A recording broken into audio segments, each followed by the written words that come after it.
সুপ্রিয় দর্শক, আসসালামু আলাইকুম। আপনাদের সবাইকে স্বাগত জানাই চ্যানেল এর নিয়মিত আয়োজন ব্যাংকিং, ইকোনমি অ্যান্ড কোভিড-19 এই অনুষ্ঠানে। এই অনুষ্ঠানে সঞ্চালনায় আছি আমি ফুলেল চৌধুরী এবং আজকের অনুষ্ঠানে অতিথি হয়ে আমাদের সাথে ৩ জন সংযুক্ত হয়েছেন। পরিচয় করিয়ে দিতে চাই আমাদের অতিথিদের সাথে। সংযুক্ত আছেন আমাদের সাথে জনাব রফিকুল ইসলাম, ভিপি ঢাকা ব্যাংক। আপনাকে স্বাগত জানাই আমাদের এই আয়োজনে।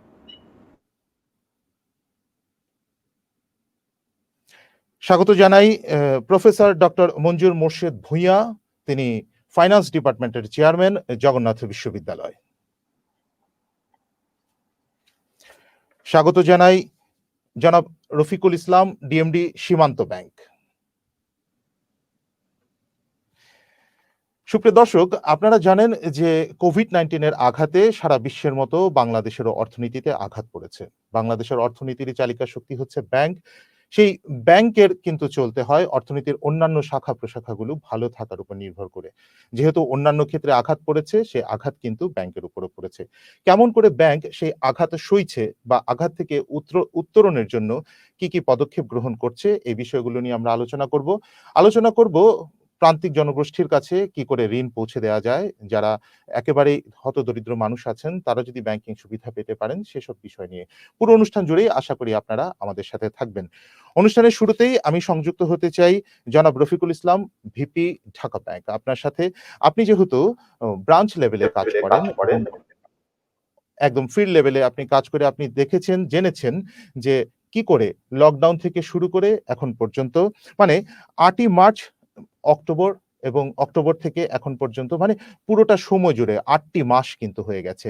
এই 8টি মাসে লকডাউন এবং তার পরবর্তী সময়ে ব্যাংকগুলো সামনে থেকে করোনা পরিস্থিতি মোকাবেলা করেছে। আপনি আপনার অভিজ্ঞতা থেকে আমাদের সাথে শেয়ার করবেন। আমরা জানতে চাই যে এই পরিস্থিতি কেমন করে ব্যাংক সামলাচ্ছে, কেমন করে সামলাচ্ছেন আপনারা ব্রাঞ্চ লেভেলে? আসলে আপনাকে ধন্যবাদ আমাকে ইনভাইট করার জন্য।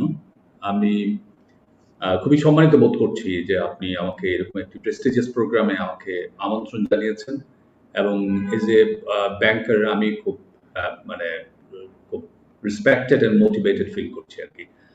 তো আসলে আপনি যে প্রশ্নটা করেছেন এটা আসলে মানে খুবই লেজিটিমেট এবং টক অফ দ্য কান্ট্রি। সবার কাছে একই প্রশ্ন যে আমরা যারা ব্যাংকিং ইন্ডাস্ট্রিতে কাজ করি, আমরা আসলে এই কোভিড পরিস্থিতি 8ই মার্চ থেকে আজ পর্যন্ত আমরা কেমন আছি, কি করছি বা কিভাবে এই প্রবলেমগুলো ওভারকাম করছি, এবং অনেকগুলো চ্যালেঞ্জেস আমাদের কাছে এসেছে এবং আমরা এক এক করে সেগুলো কিন্তু খুব অনেকটা হার্ডেলস ওভারকাম করার মতো আর কি।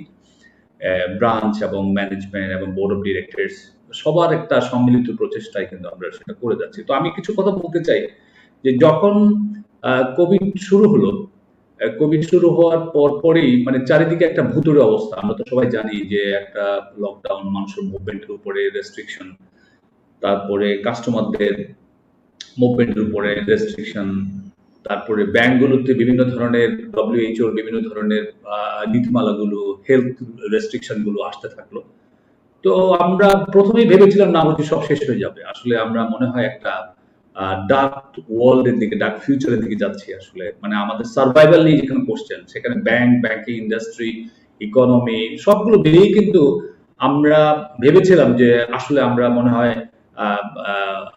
শেষ হয়ে যাচ্ছি সেরকম একটা পরিস্থিতি। তো সৃষ্টিকর্তা আমাদের আসলে সেই পরিস্থিতি থেকে এখন পরিস্থিতিটা অনেকটা ডিফারেন্ট। যদিও আমরা শুনছি যে কোভিডের সেকেন্ড ওয়েভ শুরু হবে, ওয়েস্টার্ন ওয়ার্ল্ডে অলরেডি শুরু হয়ে গেছে, আমাদের এখানেও কিন্তু কথাবার্তা চলছে। কিন্তু আমি যেটা ব্যক্তিগতভাবে মনে করি সেটা হচ্ছে যে আমাদের বাংলাদেশের মানুষের যে স্ট্রেংথ, মেন্টাল স্ট্রেংথ, এবং কি যে কোনো ক্রাইসিস মোকাবেলা করার জন্য আমাদের যে একটা প্রচেষ্টা, সেটা কিন্তু এখানে কিন্তু বেশ কাজ দিয়েছে।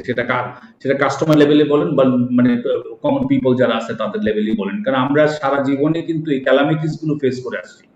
এবং আমার একটা জিনিস কনফিডেন্স ছিল যে আমরা এইটা হয়তো হচ্ছে কিন্তু একটা সময় কিন্তু শেষ হয়ে যাবে। তো আমি ব্যাংকের পার্সপেক্টিভে আসি।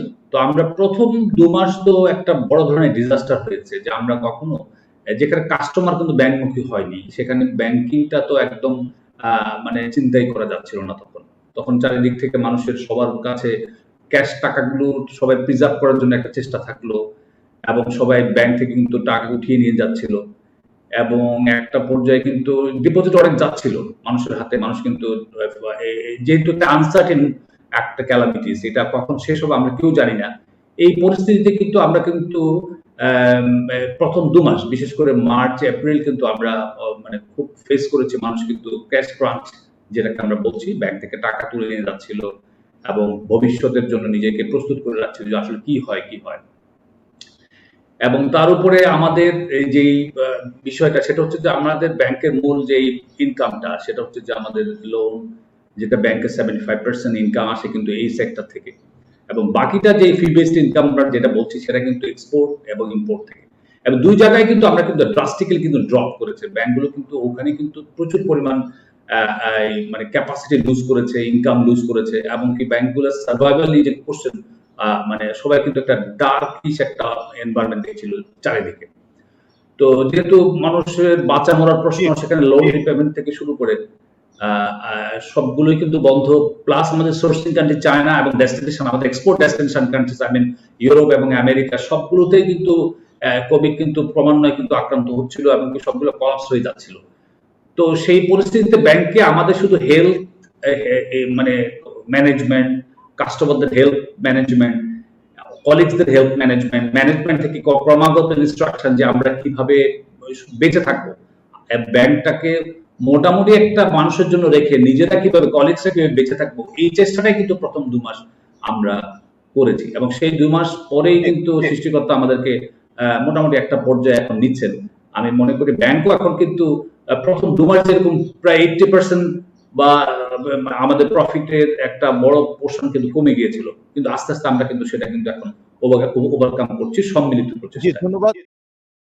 আমি এ পর্যায়ে যেতে চাই প্রফেসর ডক্টর মঞ্জুর মোর্শেদ ভূঁইয়া আপনার কাছে। রফিকুল ইসলাম যেমনটা বলছিলেন যে ২ মাস পর্যন্ত সবকিছু প্রায় বন্ধ হয়ে গিয়েছিল। ব্যাংকের ইনকাম বন্ধ হয়ে গিয়েছিল। অনেকগুলো ব্রাঞ্চ, প্রকৃত চিত্রটা হচ্ছে যে অনেকগুলো ব্যাংক লসে পড়ে গিয়েছিল এবং নানা ব্যাংকের অনেকগুলো ব্রাঞ্চও কিন্তু লসে পড়ে গিয়েছিল। এরপরেও কিন্তু ব্যাংকিং কার্যক্রম চলছিল।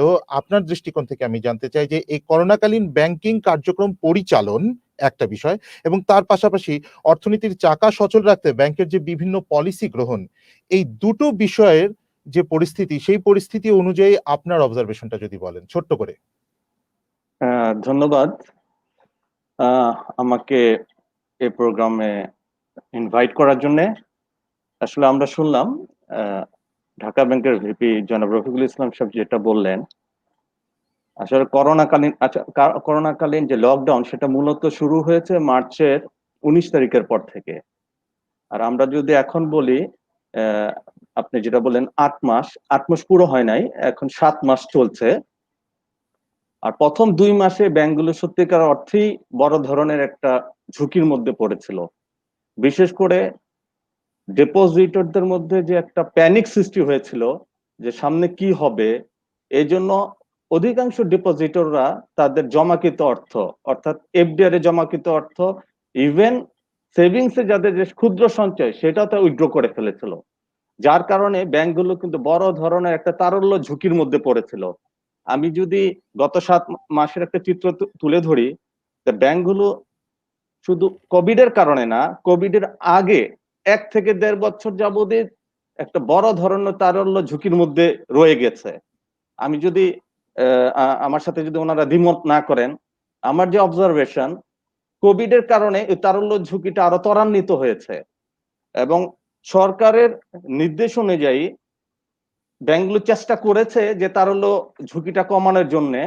কিন্তু যখন কোভিড এসে গেল তখন ডিপোজিট রেট সাথে কিন্তু ডিপোজিট রেট এপ্রিলের 1 তারিখ থেকে ডিপোজিট রেটও কিন্তু 6%, সরকার নির্দেশ অনুযায়ী প্রত্যেকটা ব্যাংক বাধ্য হয়েছে ডিপোজিট রেট 6% করে দিতে। যার কারণে ব্যাংকগুলো একদিকে ডিপোজিট রেট কমে গেল, আরেকদিকে একটা প্যানিকের কারণে ডিপোজিটররা তার অর্থ তুলে নিল। যার কারণে ব্যাংকগুলো কিন্তু চরম তারল্য ঝুঁকির মধ্যে পড়ে গেল।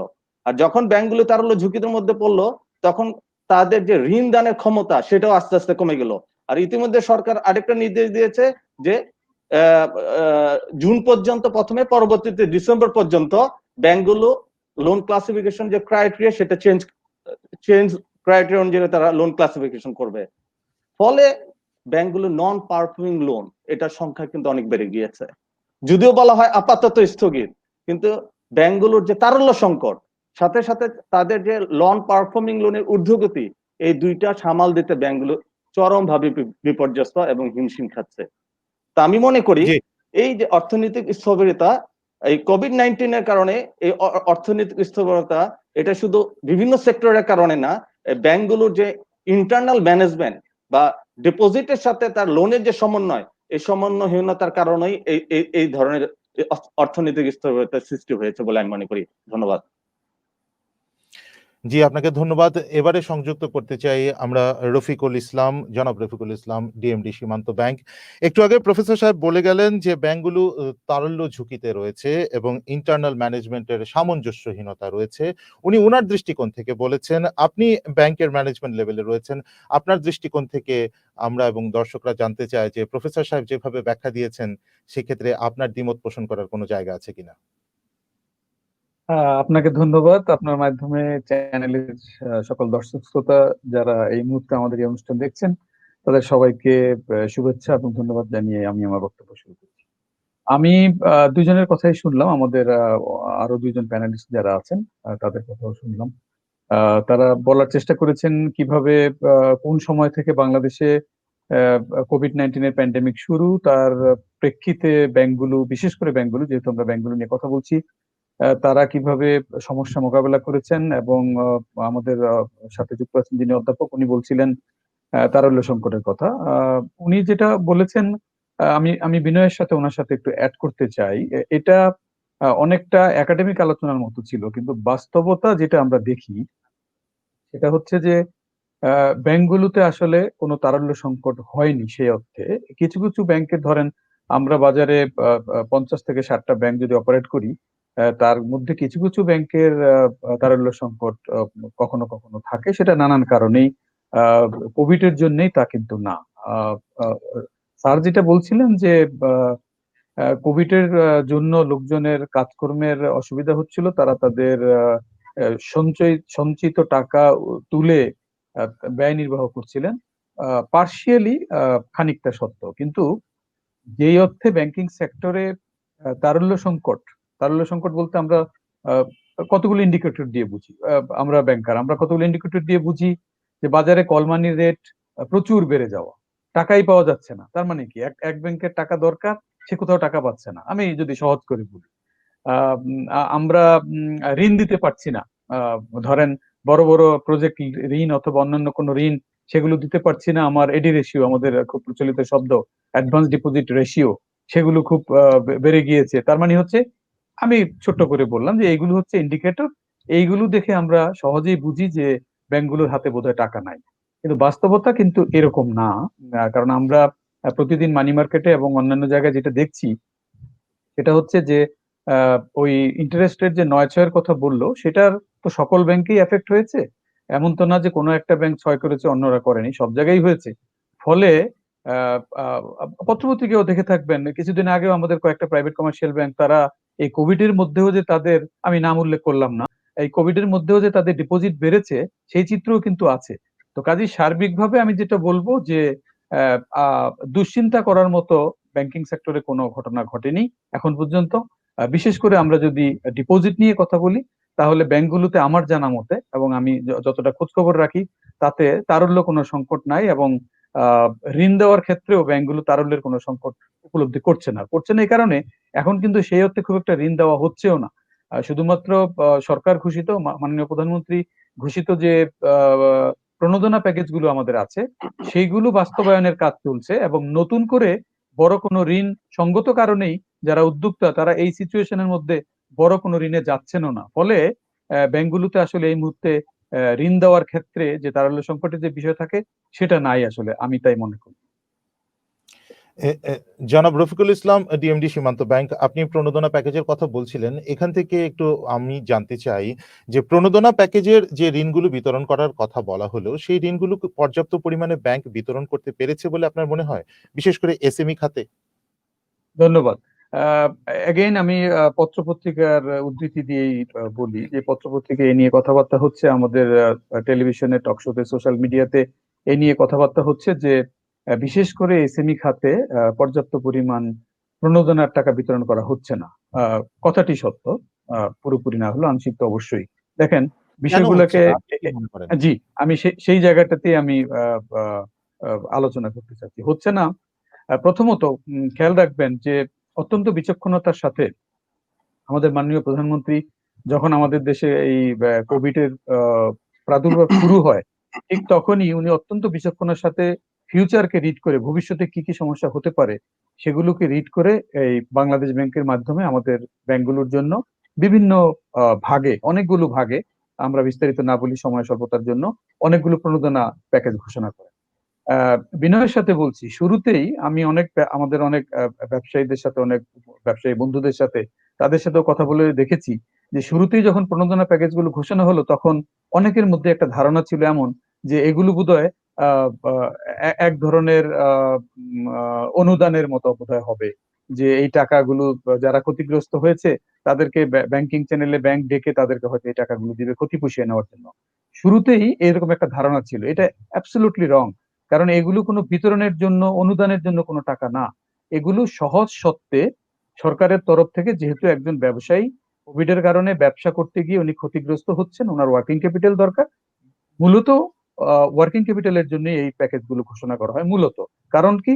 কারণ হচ্ছে যে ওনার ফ্যাক্টরি ঠিক আছে, দোকানপাট ঠিক আছে,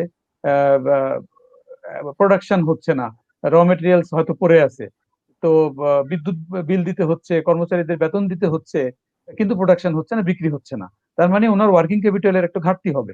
সেই কারণে মাননীয় প্রধানমন্ত্রী এবং আমাদের সরকার যথার্থভাবেই উপলব্ধি করে এই ওয়ার্কিং ক্যাপিটাল যাকে আমরা সহযোগিতা করতে পারি ব্যাংকিং চ্যানেলে, সে কারণে সহজ সত্ত্বে কোথাও 5% ইন্টারেস্ট হবে, কোথাও 4.5%, কোথাও ভর্তুকি আছে, সরকার অর্ধেক অর্ধেক ভর্তি করবে, ইত্যাদি ইত্যাদি, আমরা জানি সেগুলো। তো জি, সেগুলো করে ব্যবস্থা জি, নিয়েছে। এখন যেটা হলো যে এটা তো এগেইন যদি আপনি মনে করেন এটা তো ঋণ, আসলে মানে ব্যাংকিং হুম, চ্যানেল থেকে যিনি ক্ষতিগ্রস্ত হয়েছেন উনি কিন্তু ঋণ নিবেন, এবং কতগুলো শর্ত জি, দেওয়া আছে, ডেফিনেটলি সহজ সত্য।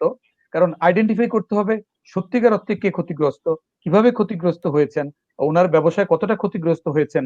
আমরা জানি আমাদের দেশের ঋণের সংস্কৃতি, সেখানে তো কোনো অবস্থাতেই আমরা ব্যাংকিং চ্যানেলের ঋণগুলোকে তো ঝুঁকির মধ্যে ফেলবো না, না সরকার, না আমরা ব্যাংকাররা, না আমাদের সম্মানিত গ্রাহকরা, কেউ আমরা যেতে চাই না।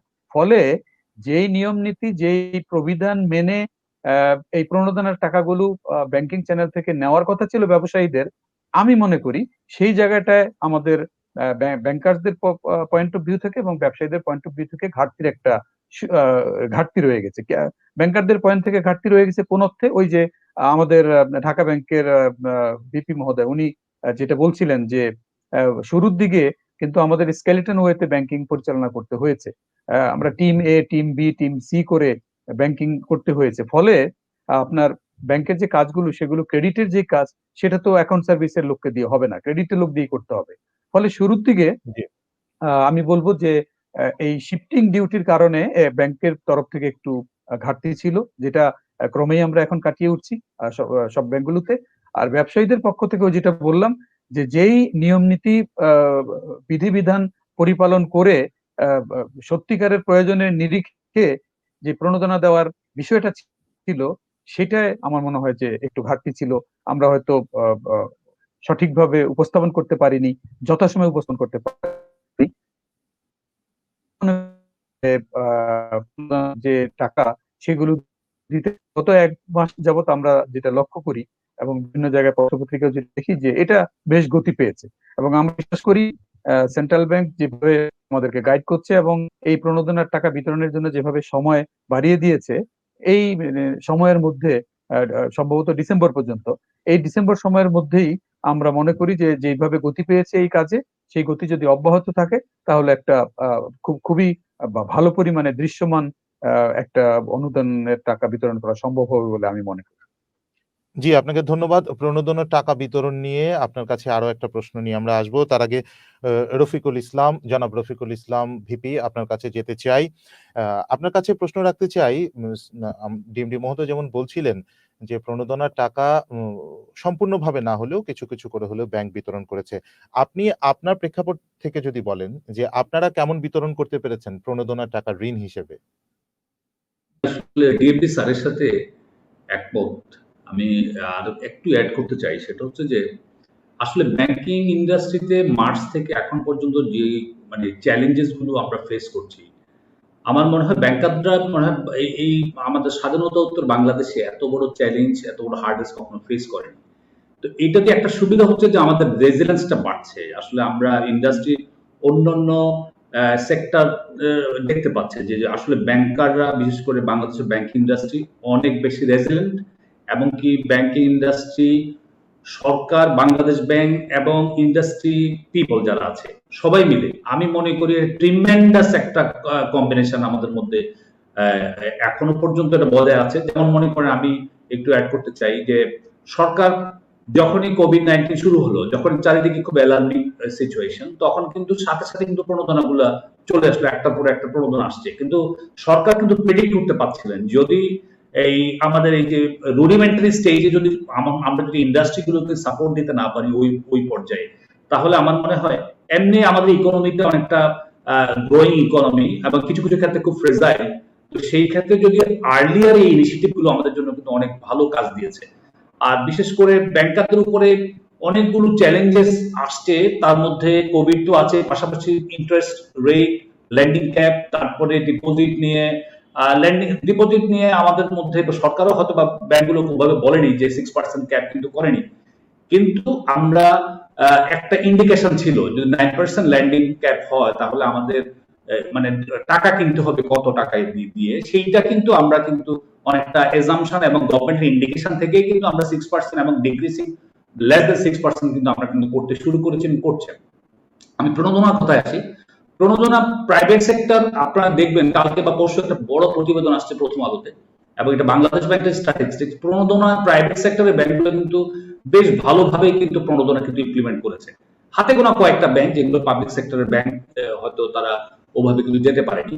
তো অলমোস্ট প্রত্যেকটা প্রাইভেট ব্যাংকে কিন্তু খুব ভালোভাবে কিন্তু রেসপন্স করছে এবং খুব ভালোভাবে কিন্তু একটা টাই আপ মানে হচ্ছে, যে বিশেষ করে ওয়ার্কিং ক্যাপিটাল সাপোর্ট দেওয়ার জন্য। কারণ দেখেন আমাদের প্রত্যেকটা ইন্ডাস্ট্রি কিন্তু মোটামুটি এখন কিন্তু ঘুরে দাঁড়ানোর মতো অবস্থা। আমি আরএমজি নিয়ে একটা কথা বলতে চাই, যে আমি আমার প্র্যাকটিক্যাল এক্সপেরিয়েন্স থেকে, যে আমার একটা কাস্টমার প্রথম 2 মাস 3 মাস কিন্তু খুব হতাশার মধ্যে ছিল, অর্ডার ক্যান্সেল হচ্ছিল, অর্ডার ডিলে হচ্ছিল।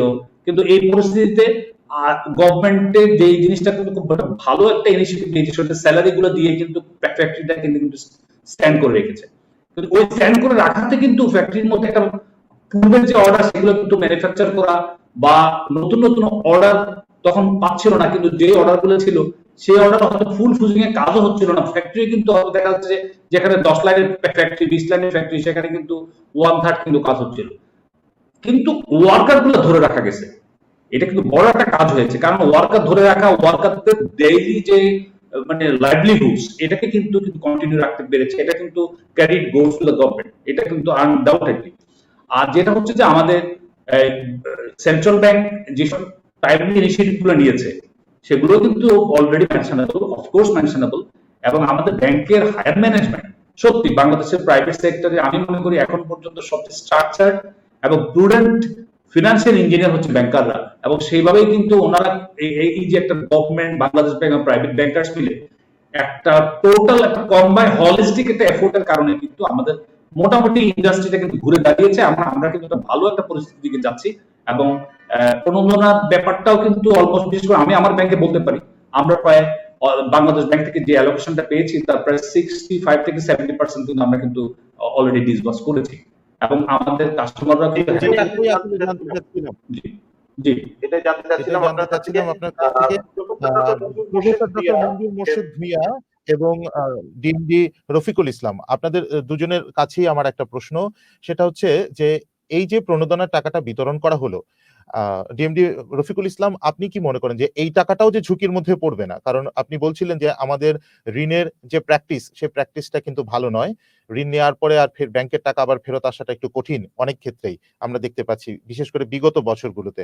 তো সেটা আপনি কি মনে করেন যে এই টাকাটাও যদি আবার ফেরত আসাটা কঠিন হয়ে যায়, সেক্ষেত্রে কিন্তু ব্যাংকের অবস্থা রুগ্ন থেকে রুগ্নতর হয়ে যাবে?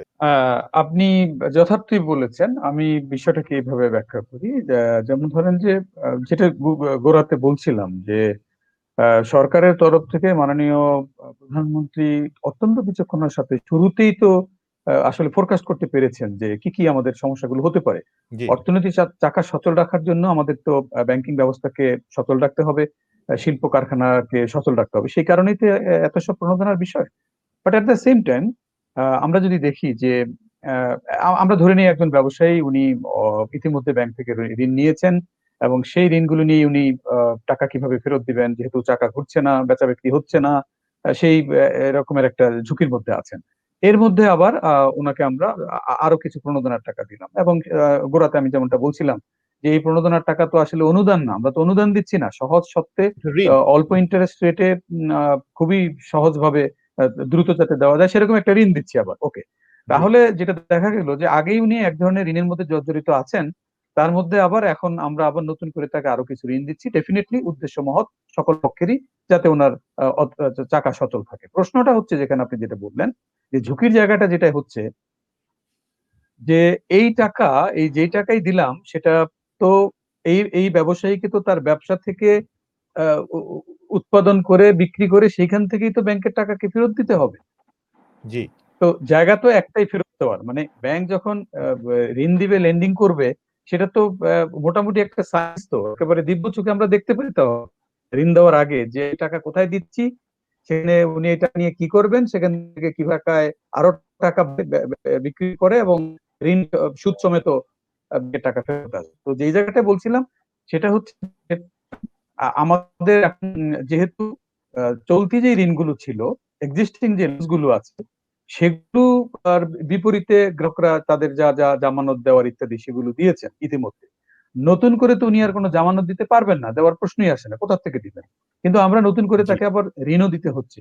তো সেই জি, ক্ষেত্রে আমাদের ব্যাংকার্স পয়েন্ট অফ ভিউ থেকে আমরা সেন্ট্রাল ব্যাংকের কাছে আবেদন করেছি যে আমরা একটা নিশ্চয়তার চাই, একটা গ্যারান্টির মতো চাই, যেটা সেন্ট্রাল ব্যাংকের থেকে পার্সিয়ালি এবিবির মাধ্যমে আবেদনের প্রেক্ষিতে কিছু কিছু জায়গায় হয়তো অ্যালাউ করেছে, সবগুলো জায়গায় না। তো আমি যেটা বলতে চাচ্ছি সেটা হচ্ছে ইয়েস, ডেফিনেটলি এটা ব্যাংকারদের জন্য একটা বড় ঝুঁকির বিষয়। অর্থনৈতিক চাকাকে সচল করে ঋণ তো দিতেই হবে, কিন্তু অ্যাট দ্য সেম টাইম সেই ঋণ লাভ সমেত সুদ সমেত ব্যাংকে যথাসময়ে যাতে আবার ফেরত আসতে পারে, সেই দিকটাও তো বিবেচনায় রাখতে হবে ব্যাংকারদেরকে প্রথমত।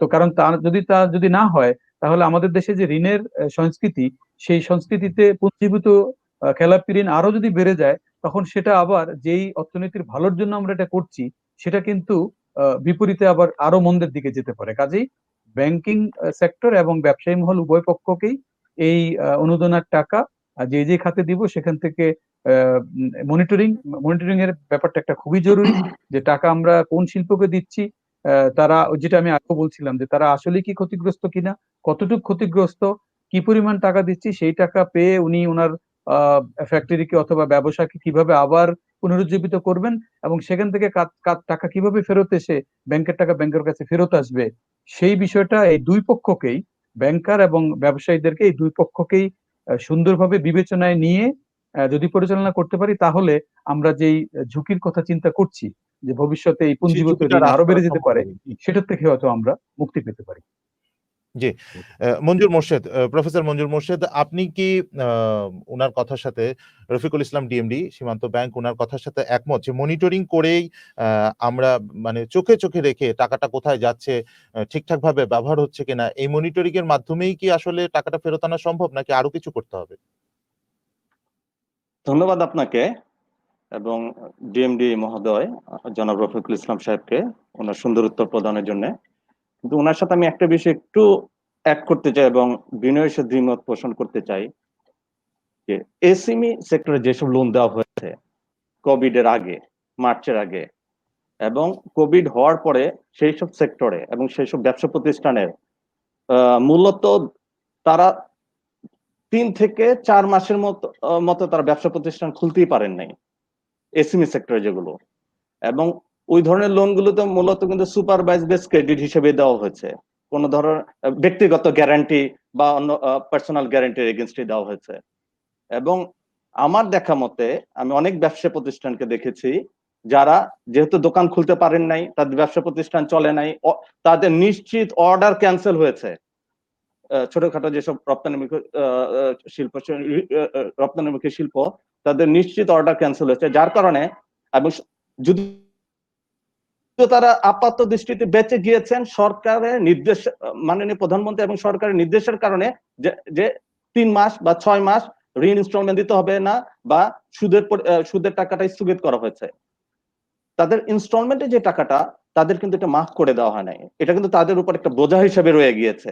তো যখন 50,000 টাকা সরকারের নির্দেশ অনুযায়ী যে প্যাকেজের আওতায় তাদেরকে আবার যখন পুনরায় ঋণ বিতরণের ব্যবস্থা করা হয়েছে, তো ব্যাপারটা কি হলো, তাদের আগের যে বোঝা, তার উপর তাদের আগে যে ঋণের বোঝা, তার উপর আরেকটা বোঝা তাদের উপর চেপে গেল।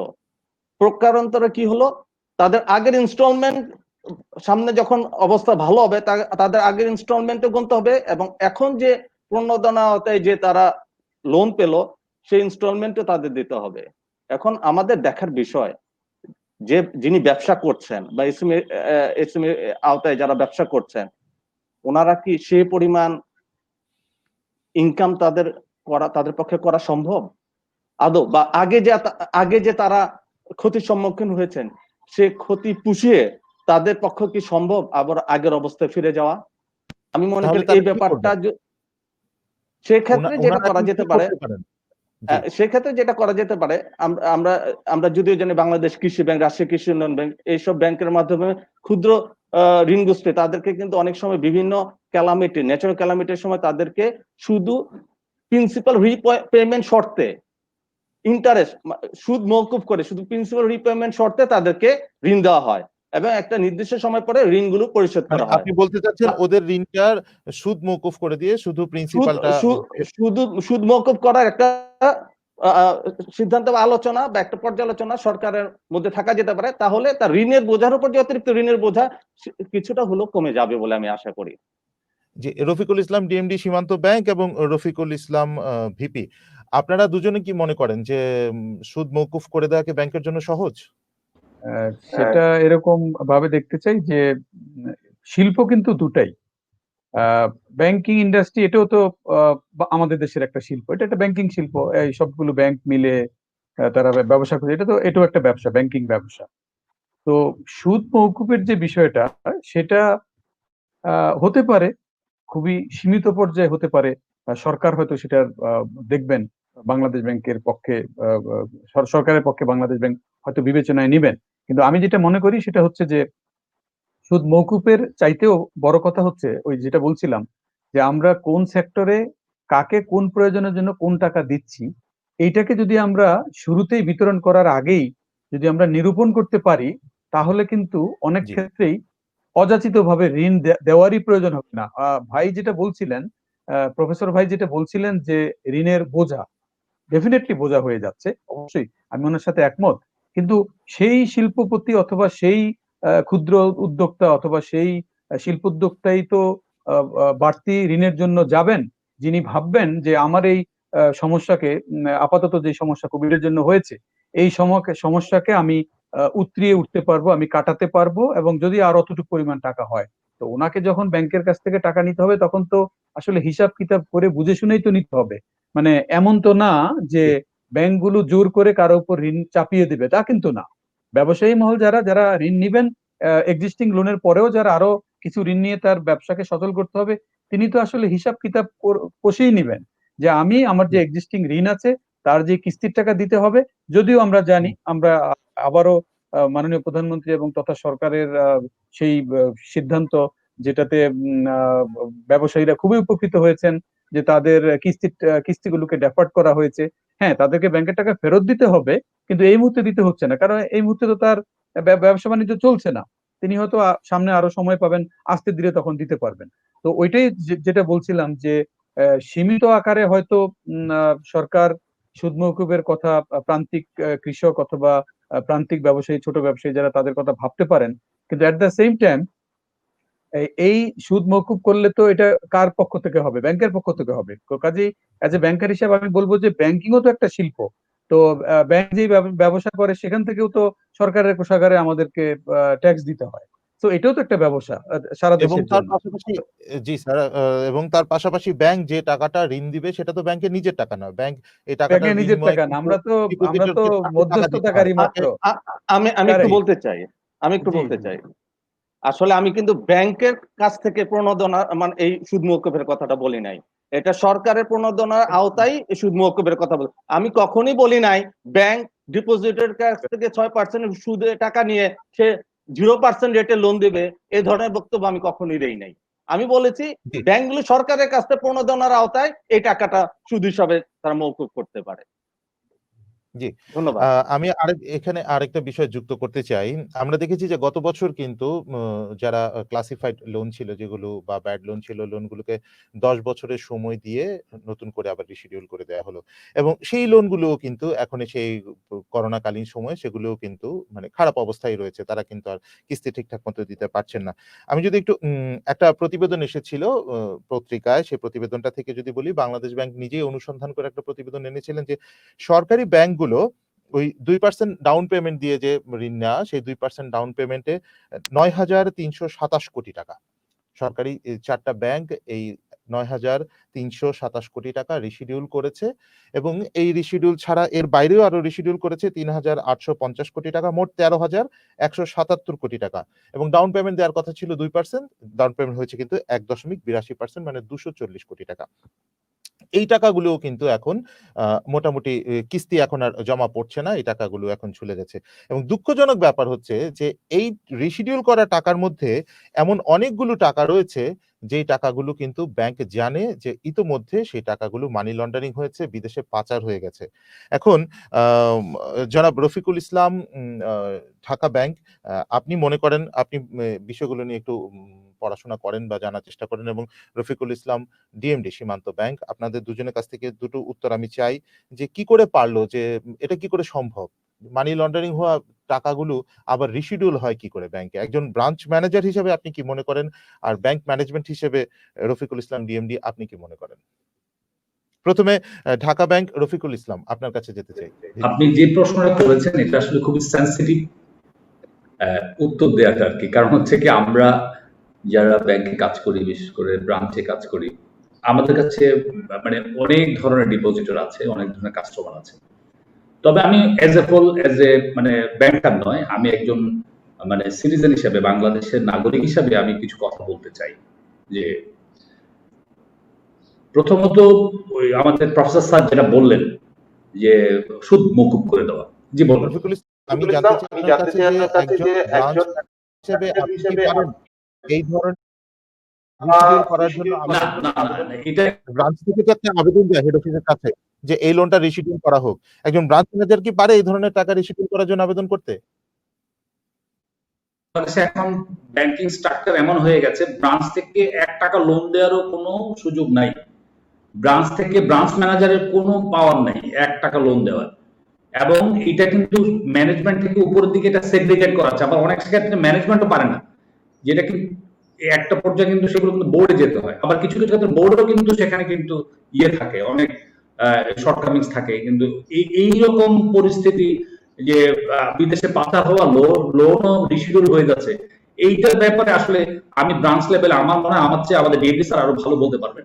কিন্তু এটা আসলে আমার কাছে এটা হাউ ইজ ইট পসিবল, এটা জি, আপনার কাছেও এটা আমার কাছেও একটা বড় প্রশ্ন, আমাদের দর্শকদের কাছেও একটা বড় প্রশ্ন। আমরা ডিএমডি স্যারের সাথে সংযুক্ত হতে চাই। স্যার যদি একটু বলেন। জি, ধন্যবাদ।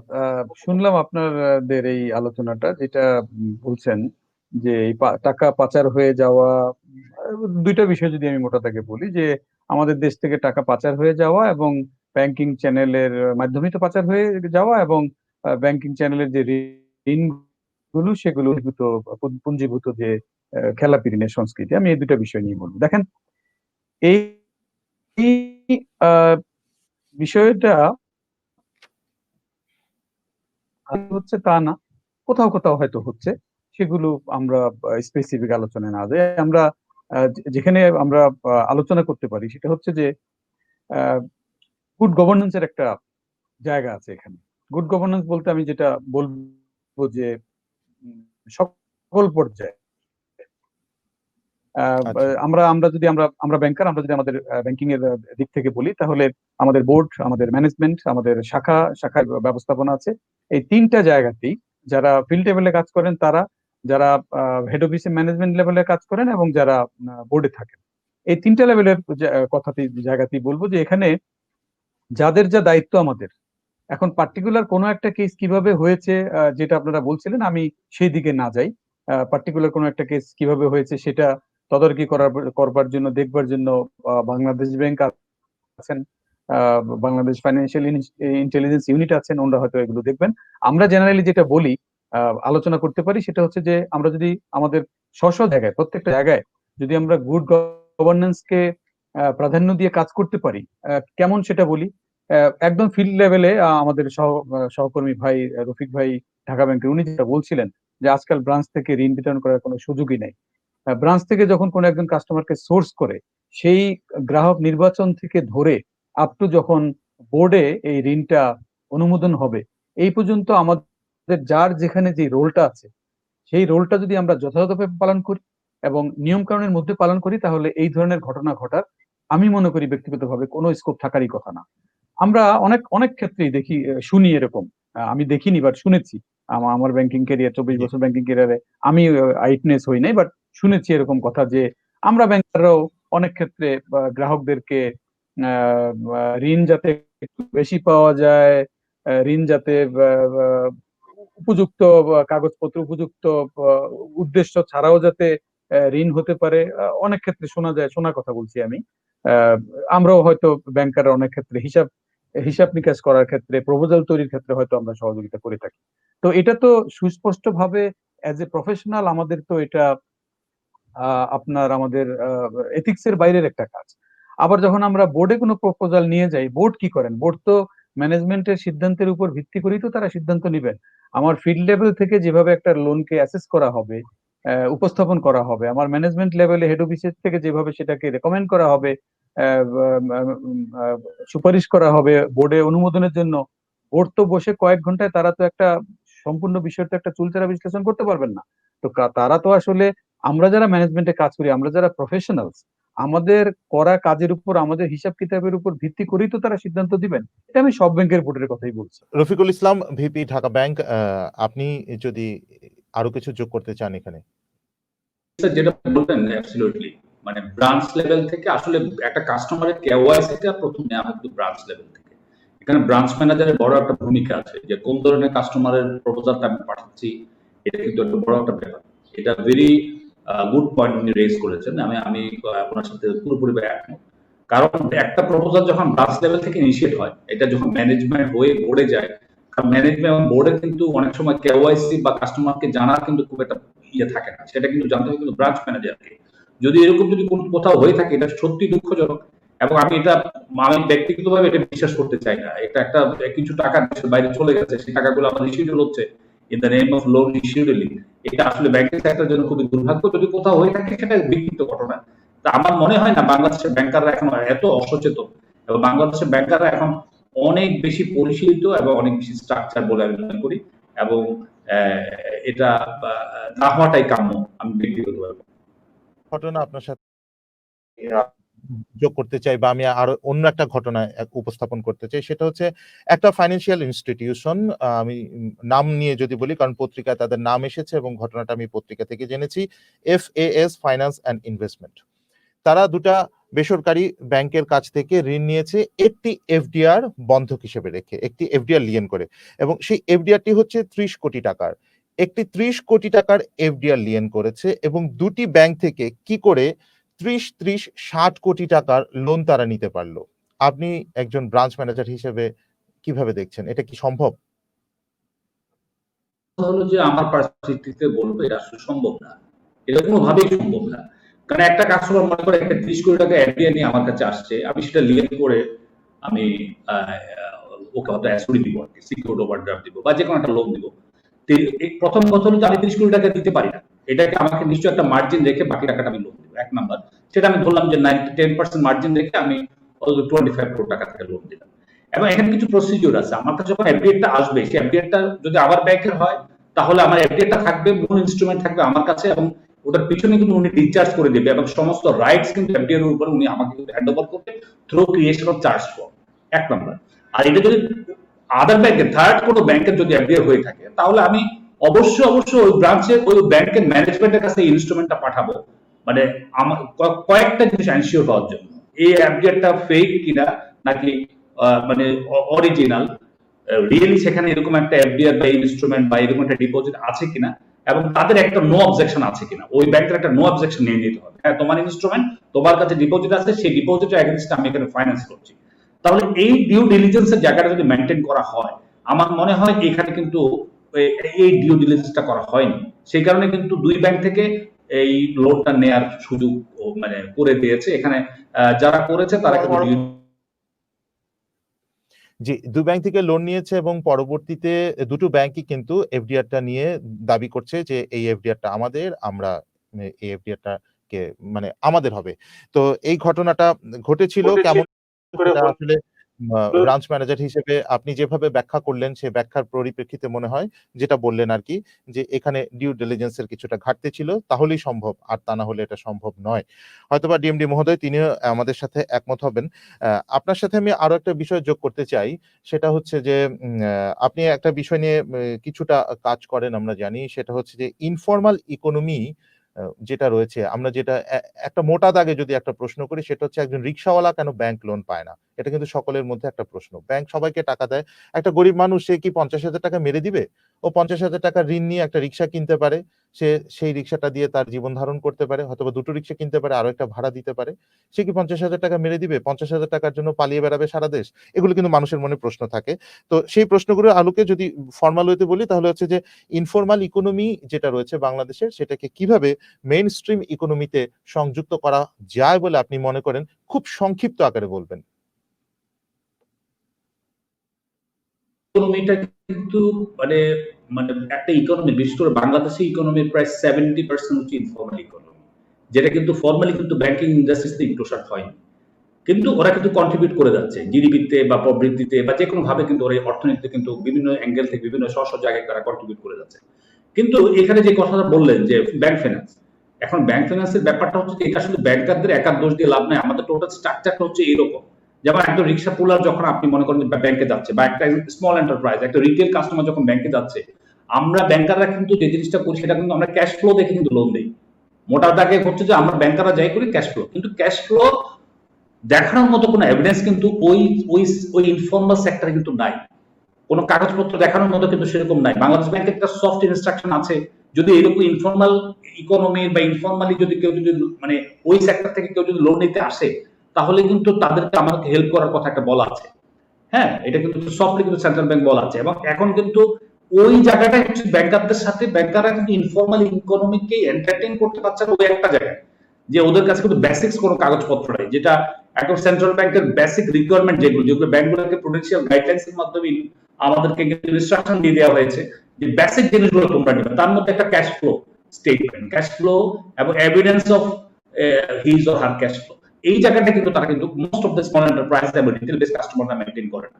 আমার মনে হয় ওই জায়গাটা নিয়ে আমরা যদি চিন্তা করি, আমরা যদি কাজ করি যে কিভাবে ইনফর্মাল ইকোনমিকে মেইনস্ট্রিম ইকোনমির সাথে যদি সিনক্রোনাইজ করা যায়, তাহলে সেই ক্ষেত্রে ওই ইনফর্মাল ইকোনমিতে কিছু কাজ করার ব্যাপার আছে। তাদেরকে ফাইন্যান্সিয়াল স্টেটমেন্ট বা ওদের যে বুক ভ্যালুস, রিসিভেবলস, এই জায়গাটা কিন্তু তাদেরকে একটা, আমি মনে করি ফিনান্সিয়াল লিটারেসি যেটা, সেইটার আর দিয়ে যদি কোনো রকমের যদি একটা জায়গায় যদি তাদেরকে আনা যায় এবং একটা সচেতনতা বিল্ড আপ করা যায়, আমার মনে হয় খুব ইজিলি এই ইনফর্মাল ইকোনমিকে কিন্তু আমরা মেইনস্ট্রিম ব্যাংকিং ইন্ডাস্ট্রির সাথে সংযোগ করতে পারি। ইতিমধ্যে আপনি জানেন কয়েকটা ব্যাংক স্টার্ট করেছে, আইএফআইসি ব্যাংক কিন্তু ক্ষুদ্র এই সেক্টরটা নিয়ে কাজ স্টার্ট করেছে, ব্যাংকে সে কিন্তু স্টার্ট করেছে, এবং ঢাকা ব্যাংকও কিন্তু মোটামুটি কিছু কিছু জায়গায় কিন্তু আমরা কিন্তু এই ক্ষুদ্র ব্যবসায়ীদেরকে নিয়ে আমরা কিন্তু স্টার্ট করেছি। আবার আরো কিছু কিছু ব্যাংক এগিয়ে আসছে, সিটি ব্যাংক কাজ করছে, বিশেষ করে বিকাশের মাধ্যমে ইনস্ট্যান্ট লোন দেওয়ার ব্যাপারটা, যে 5,000 10,000 করে। তো এইটা কিন্তু এই জায়গাটা কিন্তু আরো ওয়াইডার স্প্রেড আসতে হবে, সবাইকে কিন্তু এগিয়ে আসতে হবে, বিশেষ করে সবকটা ব্যাংকে, কারণ এখানে কিন্তু বিশাল একটা পোর্শন রয়ে গেছে, আপনার ইনকামের একটা পোর্শন রয়ে গেছে এবং বড় একটা ডিপোজিট কিন্তু সেখানে আছে। আপনি দেখেন আমরা কিন্তু ডিপোজিট নিয়ে খুব ক্রাইসিস ফিল করি, কিন্তু আমরা কিন্তু যে পরিমাণ ডিপোজিট ব্যাংকে আসা, এ বিষয়ে আমরা জানি আমাদের সাথে যিনি সংযুক্ত আছেন প্রফেসর ডক্টর মঞ্জুর মোর্শেদ ভূঁইয়া। তিনি ডক্টরেট করেছেন এই মাইক্রো ফাইন্যান্সের উপরে এই বিষয়ে।